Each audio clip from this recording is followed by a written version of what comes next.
Oklahoma will have a brand new quarterback under center this year after seeing Spencer Rattler and Caleb Williams transfer to South Carolina and USC respectively. The new Sooners coaching staff was able to bring in one of the best quarterbacks in the transfer portal this year in Dillon Gabriel from UCF. But how did we get here? In this video, I wanted to go over Dillon Gabriel's insane journey to Norman. Dillon grew up in Mililani, Hawaii. His father was a household name on the island of Hawaii as a quarterback. He operated the spread option at Hawaii with Paul Johnson as his offensive coordinator. From the time he was a young kid, his father Garrett had been completely invested in his development. Every morning, Gabriel woke up at 7 a.m. and ate a healthy breakfast made by his mother and would stretch out and go throw with his father. This lasted even through high school when Dillon Gabriel was playing quarterback. This was a tradition that never went away. He was taught the run-pass option offense from a young age and caught the attention of his high school coaches as a freshman. While in high school, Dillon broke the Hawaii high school passing record held by Mackenzie Milton at the time. He finished his high school career throwing for 9,948 yards and 105 touchdowns.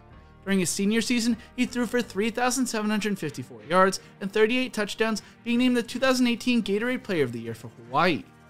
Coming out of high school, according to 24/7 Sports Composite, Dillon Gabriel was the 9th best player in Hawaii, 27th best pro-style quarterback, and 758th best player nationally. He received over 8 different Division I offers, likes of Coastal Carolina, Georgia, Hawaii, UCF, and USC.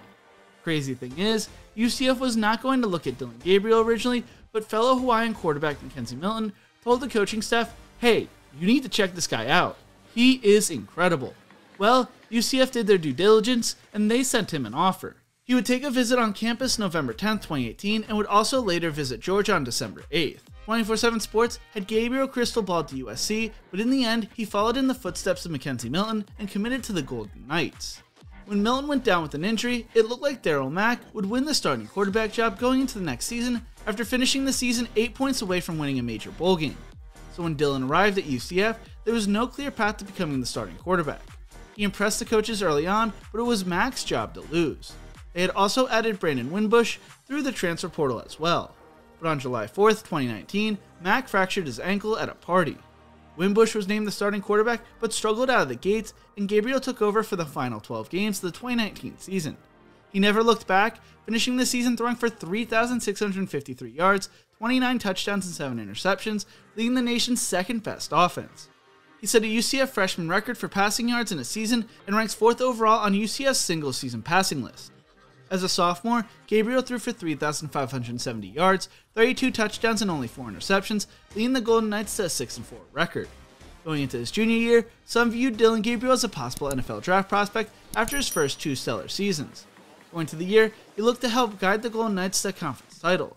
Unfortunately, Dillon's season would be cut short when he broke his clavicle against Louisville, causing him to miss the final 9 games of the season.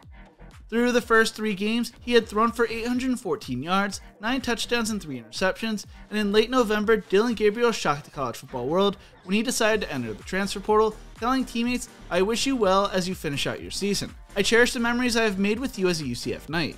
To Knight Nation, thank you for your support during my time here as a Knight. I want to thank the UCF football coaching and support staff. I've enjoyed my time here with all of you. To my teammates, I was honored to be your captain and will miss you." Gabriel had seen Josh Heupel, his former head coach, leave to take the Tennessee job prior to his junior season, so some wondered if he might reunite with him at Tennessee.